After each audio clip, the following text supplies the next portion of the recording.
Dalam video ini, kami akan menerangkan Deep House.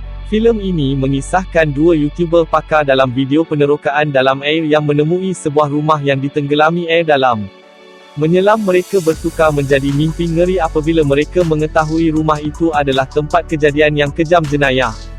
Adakah mereka akan melarikan diri dari rumah bawah air? Mari ketahui di Deep House. The Deep House bermula dengan menunjukkan Ben dan Tina, yang sedang merakam video di sebuah tempat terbiar membina untuk media sosial mereka. Ben dan Tina adalah pasangan suami isteri muda. Kedua-duanya adalah pencipta kandungan di saluran YouTube yang sering melancong ke Eropah dan mencari berhantu bangunan terbiar untuk merakam secara langsung pengalaman tegang yang mereka alami. Kerana lokasi berhantu yang mereka lawati tidak cukup menarik untuk kandungan, Ben lalu membawa Tina ke sebuah tasik yang mereka bualkan suatu ketika dahulu. Keesokan harinya, Ben dan Tina bersiap-siap untuk pergi ke lokasi berhantu yang tenggelam dalam tiruan tasik, yang menurut maklumat yang diperolehi oleh Ben, berada di kawasan terpencil yang terletak di barat daya Perancis. Tetapi apabila dia sampai di sana, Ben berasa kecewa kerana ternyata lokasi tasik itu merupakan destinasi pelancongan yang agak sesak dengan pelancong. Tina yang dari mula tidak selesa dengan perjalanan mereka kali ini kerana mereka pernah untuk merakam video sambil menyelam ke dasar tasik, berasa sangat lega dan memberitahunya suami untuk berhenti merakam seketika dan menikmati percutian mereka tanpa perlu berfikir tentang penonton dan sebagainya. Walau bagaimanapun, Ben sangat kecewa kerana dia telah menyediakan segala-galanya untuk dapat mencipta kandungan menarik di dasar tasik. Ben yakin kandungannya kali ini mampu meningkatkan jumlah penonton dan pelanggan. Sejak akhir-akhir ini, saluran YouTube mereka mula merosot secara drastik kerana orang ramai berfikir kandungan mereka membosankan. Ben kemudian memutuskan untuk membeli minuman dan di sana, Tina ternampak dia sedang berbual dengan seorang lelaki. Selepas berbual sebentar, Ben kembali ke tempatnya dengan senyuman di wajahnya. Dia memberitahu isterinya tentang perbualannya dengan seorang penduduk tempatan bernama PA. Orang tua itu memberitahunya bahawa mereka tidak akan menemui sesuatu yang menarik di dasar tasik ini.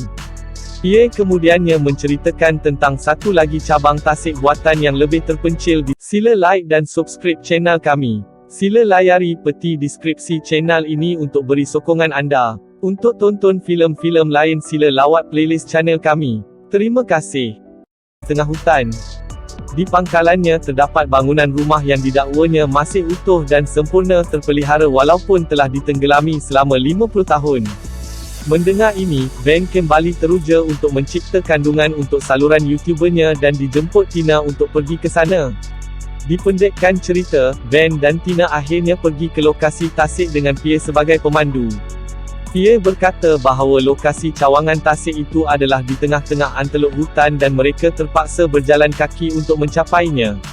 Semasa perjalanan itu, Pierre memberitahu tentang kawasan buatan pada tahun 1984 dan membuat tiruan tasik untuk mengelakkan banjir besar yang sering berlaku berulang kali pada masa lalu. Lokasi tasik yang digunakan sebagai destinasi pelancongan hanya menyelamatkan runtuhan berantakan di bawah.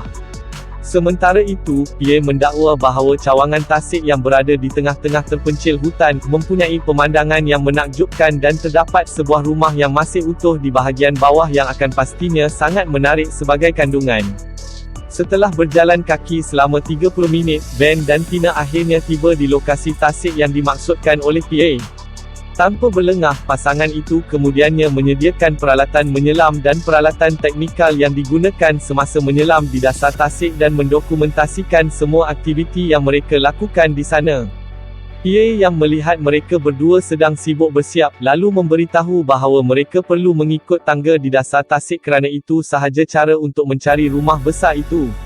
Tidak lama kemudian Ben dan Tina menemui tangga yang dimaksudkan Pierre selepas menyelam ke dasar tasik. Selepas mengikut tangga, mereka berdua ternampak pintu pagar sebuah rumah pada kedalaman 30 meter. Bagaimanapun, pintu pagar itu dipenuhi dengan objek aneh yang kelihatan seperti azimat pelindung. Bukan itu sahaja, malah mereka juga menjumpai papan kenyataan yang menyatakan rumah tersebut adalah haram. Kawasan untuk masuk, memandangkan rumah itu telah tenggelam selama bertahun-tahun, mereka tidak mengendahkan larangan itu dan terus menceroboh pagar. Ben dan Tina menemui papan tanda dengan Monk tertulis di atas pintu. Ben cuba membuka pintu, tetapi kuncinya cukup kuat. Mereka kemudian mencari jalan masuk lain dengan menyelam di sekeliling rumah. Kedua-dua mereka kagum dengan rumah itu kerana ternyata mempunyai rumah yang agak besar saiz di luar jangkaan mereka. Mereka cuba berenang ke tingkat atas rumah dan mencari tingkap kecil di loteng. Mereka kemudian masuk ke dalam rumah selepas memeriksa keadaan di dalam rumah menggunakan drone. Sesuai dengan apa yang Pierre katakan, rumah itu memang agak terurus kerana kebanyakan daripada bangunan masih utuh, begitu juga dengan perabot di dalam rumah yang kelihatan untuk tidak reput di dalam air malam. Walaupun ia telah ditenggelami selama 50 tahun, Ben dan Tina memastikan bekalan oksigen yang mereka ada masih pada tahap yang selamat dan membolehkannya penerokaan lanjut melalui rumah. Tidak lama selepas masuk ke dalam rumah, Tina terdengar bunyi aneh. Tetapi tidak begitu dengan Ben yang mengesahkan kepada isterinya bahawa sensor gerakan drone-nya tidak menunjukkan sebarang pergerakan. Tina kemudian mencari foto yang menunjukkan semua ahli keluarga Monk dan mencurigakan kerana setiap gambar mengandungi hiasan tengkorak. Mereka kemudian memasuki sebuah bilik dan menjumpai anak patung yang dihiasi dengan simbol syaitan. Bukan itu sahaja, mereka turut menemui beberapa siri gambar kanak-kanak terpampang di dinding daripada bilik. Setelah cukup berpuas hati sepanjang tingkat atas, Ben kemudian mengajak Tina menyelam ke tingkat bawah rumah. Mereka melihat kesan cala pada tiang berhampiran pintu depan ketika mereka berenang ke arah pintu hadapan. Ben menganggap bahawa mungkin seseorang telah terperangkap di dalam rumah dan cuba keluar. Semasa memeriksa kesan cala, mereka tiba-tiba terdengar bunyi piano di kejauhan, walaupun sangat mustahil. Tetapi kedua-duanya sangat yakin bahawa itu memang bunyi piano. Mereka kemudiannya menuju ke arah sumber bunyi untuk memeriksa keadaan. Memandangkan penjejak gerakan pada drone mereka menunjukkan pergerakan di dalam bilik yang mereka akan pergi, Ben mengeluarkan pisau untuk berjaga-jaga.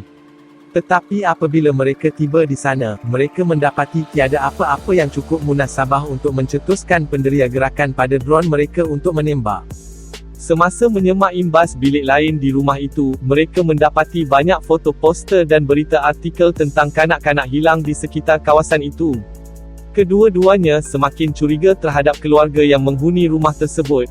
Tiba di dapur, mereka mendapati pintu terhalang oleh salib besar. Kerana ingin tahu, mereka membukanya dan memasuki bilik yang dipenuhi dengan peralatan yang biasa digunakan untuk membuat filem. Mereka terkejut apabila mendapati dua mayat dirantai dan tergantung di atas pentagram syaitan ketika mereka meneroka bilik lebih jauh. Mereka kemudian mengandaikan kedua-dua mayat itu dirantai sebelum rumah itu lemas. Masih dalam bilik yang sama, mereka dikejutkan dengan pintu kecil yang tiba-tiba terbuka. Apabila Ben memeriksa ke dalam, dia terkejut apabila mendapati botol kaca mengandungi mayat manusia. Disebabkan suasana di dalam rumah itu terasa semakin menakutkan, mereka kemudiannya cuba melarikan diri dari rumah. Tetapi tingkap kecil yang mereka gunakan sebagai pintu masuk ke rumah itu tiba-tiba terhalang oleh dinding bata.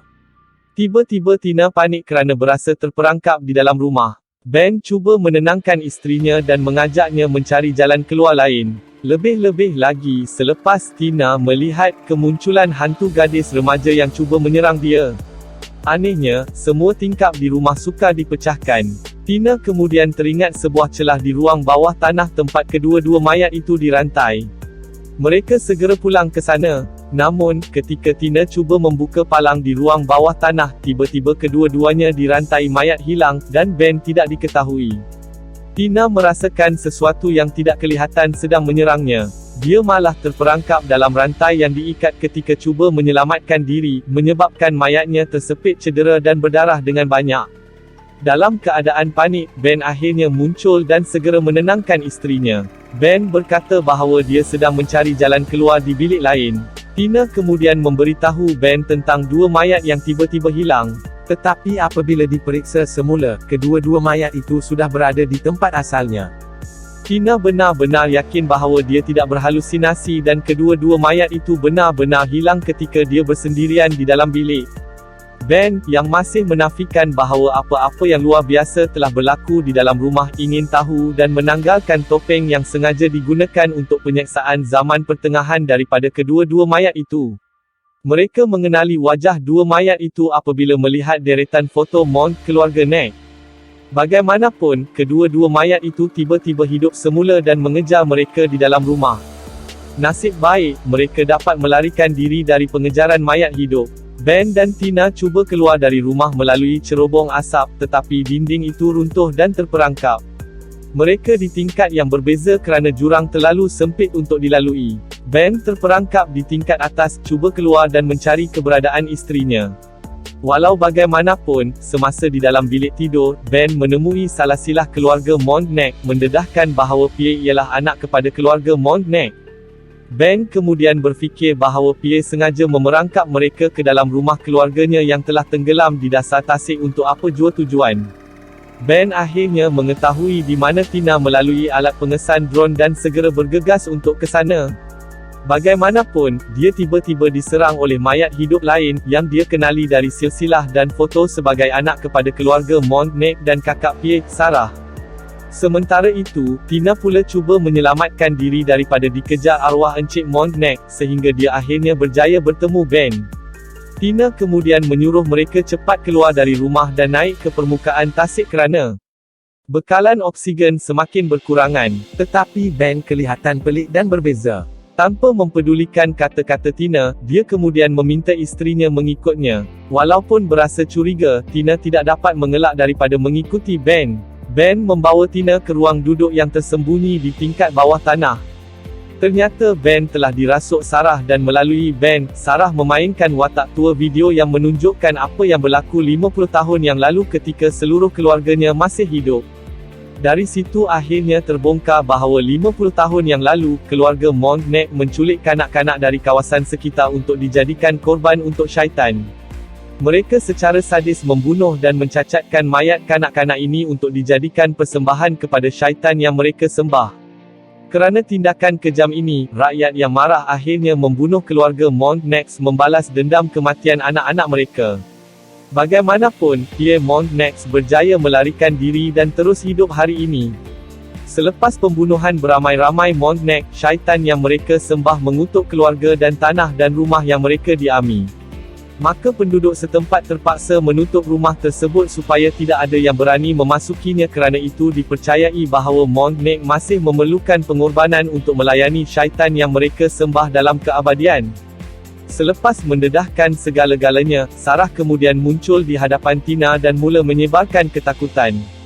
Di bawah pengaruh Sarah, Ben cuba meyakinkan Tina untuk menyertai Mond Neck dalam keabadian.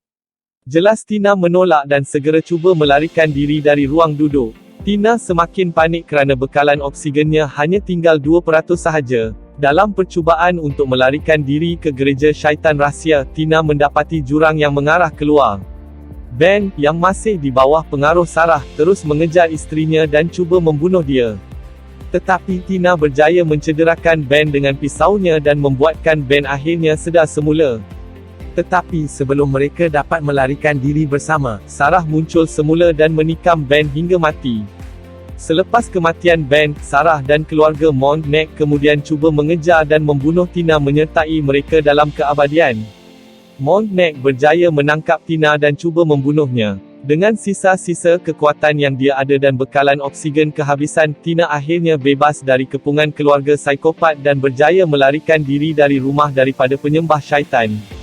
Filem ini berakhir dengan menunjukkan Tina yang sedang bergelut untuk menyelamatkan nyawanya dengan berenang bersamanya mungkin ke permukaan tasik, yang berjarak 30 meter. Bagaimanapun, tepat di bawah permukaan air, udara yang tinggal di dalam paru-parunya keluar, dan dia lemas. Sila layari peti deskripsi channel ini untuk beri sokongan anda. Sila like dan subscribe channel kami. Kami terus berusaha untuk upload filem-filem yang menarik dalam channel kami. Selamat menonton dan terima kasih.